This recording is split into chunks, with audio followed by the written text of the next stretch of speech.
everyone and welcome back for another Friday video. It's Elizabeth. It is a tier list Friday. I haven't done a tier list in a bit, and so I thought today would be the day. If you can't tell, I'm still getting over my cold, but I'm feeling better. One of y'all commented that I should do more of ranking TV shows. Today I thought I would be ranking some 2010 to 2020 shows. This tier list is just an eclectic group of TV shows. Without further ado, here we are. We have S, A, B, C, D, haven't watched. The first one I saw that made me honestly choose this tier list was Watchmen. I loved Watchmen. It got a bunch of awards, but I feel like no one really dove into it. I just loved it. People fell off of it, and Riley, Daniel, and I watched it during the pandemic, and we just were obsessed with it. I have to give it S. The talent in it, I mean, just unbelievable. Let's go in with more controversial opinions, folks. The Good Place, I watched the pilot episode.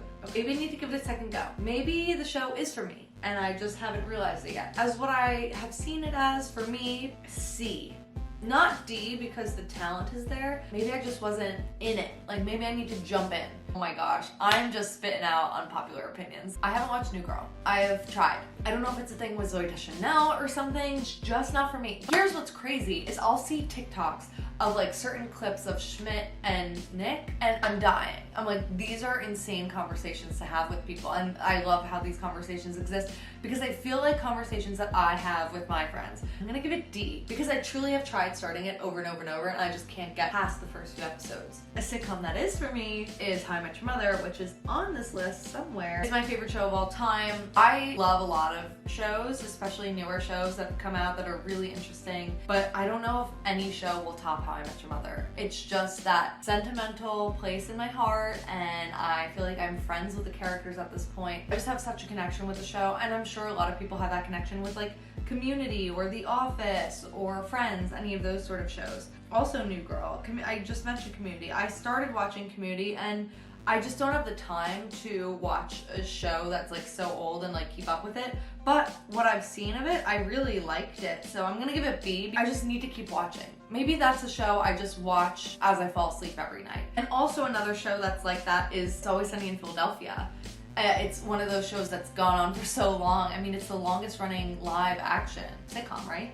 I'm pretty sure. A show that so many people have like begged me to keep going with is Barry. Barry is like at the end of this decade because it's going into this new decade. So I'm surprised it's on this list. I watched the first 2 episodes and I just didn't get the humor. It wasn't clicking with me. I think I'm really gonna give that one a go because, you know, I can still watch it. I can still watch it live. It's still happening. I'm gonna give it B because I want to keep going with it and try and give it more of a watch. Better Call Saul, I have not watched the last 2 seasons, but what a show. Bob Odenkirk is incredible. I need to keep watching. The spin-off to Breaking Bad, which is also on here, which is S. Honestly, so one of my friends, Kristen, actually just finished watching Breaking Bad for the first time ever, and she's like, this is the best show to ever exist. I think in all of TV's history, one of the best shows to ever exist. It is my favorite drama. I don't know if I'll ever watch a drama that is quite like it. Succession is up there. Succession, I have to look up stuff all the time. Like, genuinely, I'm starting to get lost in like the business talk of it all. I guess that's the only difference. I miss that show. Like, I wish it was still airing, but also not. The way it started, the way it finished was perfect. We do have The Office. I've never watched all of The Office. I don't know if I ever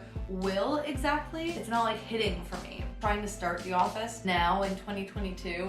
Like, I watched the first episode and I was like, yikes, what are we doing? At the same time, How I Met Your Mother is my favorite show, and they have the same kind of jokes. They have the same kind of like outdated, bad humor. I'm just like trying to make everyone mad today, I guess. Stranger Things is still airing. It's like slowly declining a little bit in viewership, or at least in storyline. People aren't liking it as much as the beginning, but I love Stranger Things. Drunk History is always a fun one. It's just silly. I love watching celebrities get drunk. Parks and Rec, love.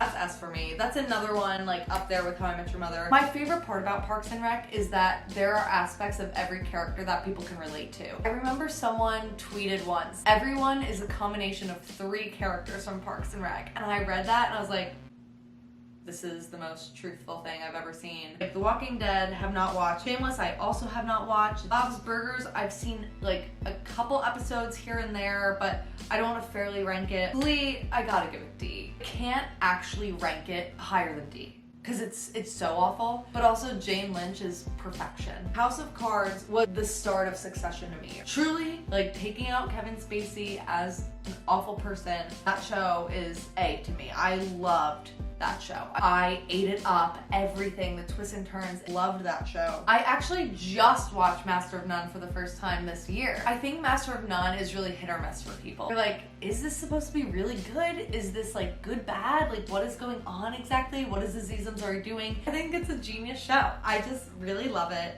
I gotta give it A. Atlanta, S. I mean, Donald Glover is a genius. I wish I could sit with Donald Glover for an hour and just like ask him a million questions. The People vs. OJ, oh honey. The amount of times I have watched that limited series. I just like am so intrigued by that trial. That's S for me. That is one of the best limited series. The casting is amazing. American Vandal, very fun. Basic fun, silly show. It came out a while ago. I mean, I guess I'm ranking 2010 to now. BoJack is so smart, A. Rick and Morty, let me tell you, I was sleeping on Rick and Morty for a while. I really enjoy Rick and Morty, but I guess that is a little basic. I'll give it B. 13 Reasons Why, as it started, I was like into it. Joe's a little rough. I kind of have to give it C. I think they meant to handle things in a really good way, and then they ended up not handling things in a really good way. Unbreakable Kimmy Schmidt, I also was in that show when it started, and then you know I watched through the end. I kind of have to give that one C as well. Oh, Succession is on here. S. Such a brilliant show. Making a Murderer, also very interesting. I'm really into that kind of TV documentaries, anything like that on Netflix. All these other ones I've not seen. I've not watched any others on this list. These are such specific shows, y'all, that this person decided to include in this tier list. So if you wanted to see me do another part with other shows that I've watched within the last 10 years, please let me know, because I love television, I love film, I would love ranking this kind of stuff, so this is really fun for me. Like this video if you enjoyed it, comment down below what other videos you want to see me do in the future, and subscribe if you haven't subscribed yet, because I post a video every single Friday, and I will see you next week. Boom, boom, bye!